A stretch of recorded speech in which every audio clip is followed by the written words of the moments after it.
Friends, I decided to record this video because 3 separate people in 1 or 2 days asked me what I do with Halloween and how I handled it with my family. So I'll tell you a little bit about how I grew up around Halloween. We were allowed to participate in Halloween. Like, I was allowed to dress up and get candy, but my parents were very strict about what that looked like, in the sense that I could never be a witch or a ghost or dress up as anything evil or demonic or even like bad guys from movies. We didn't do that because we didn't want to elevate evil. And actually, Dave grew up the exact same way, participating in the fun parts of Halloween, but having really good conversations about why we would not participate in the things of the occult around Halloween. And that went as far as decorations, and that's the same as what we've done in our house.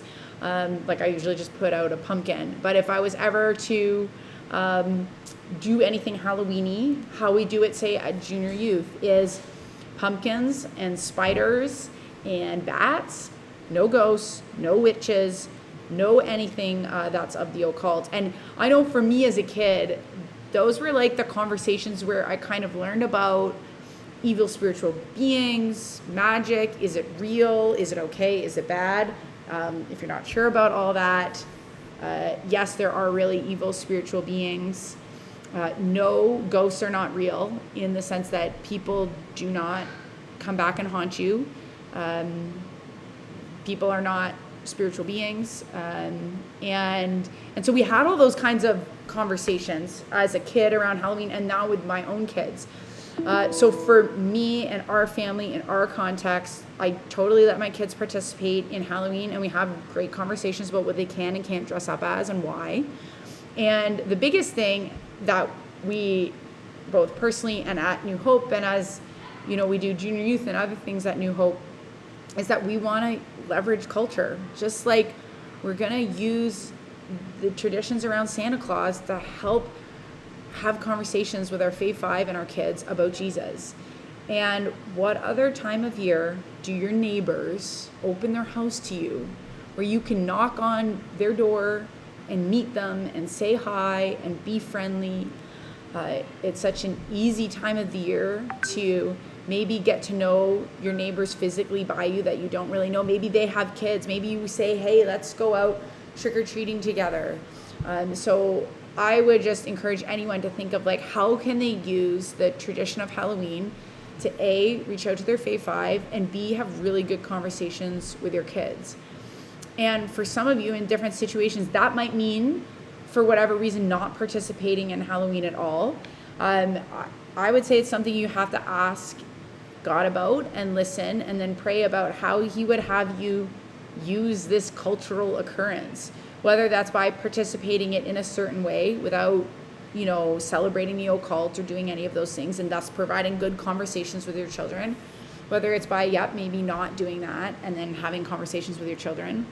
I know some of you have kids maybe at a Christian school where Halloween is like an absolute no-go. And you can talk about why that is, and you can talk about why you are choosing to or not to participate in it in some way.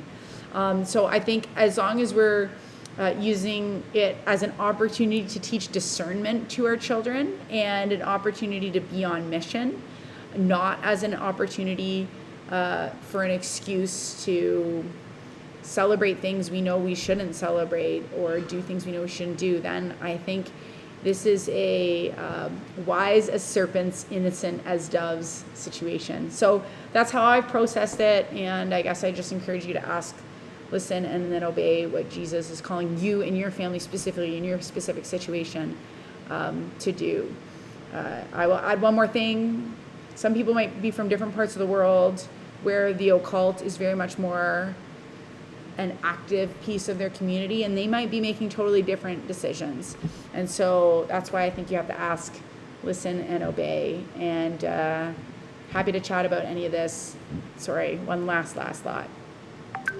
Many, many, many years, the Halloween party, Halloween candy night of junior youth is the highest attended night by non-Christian friends at junior youth.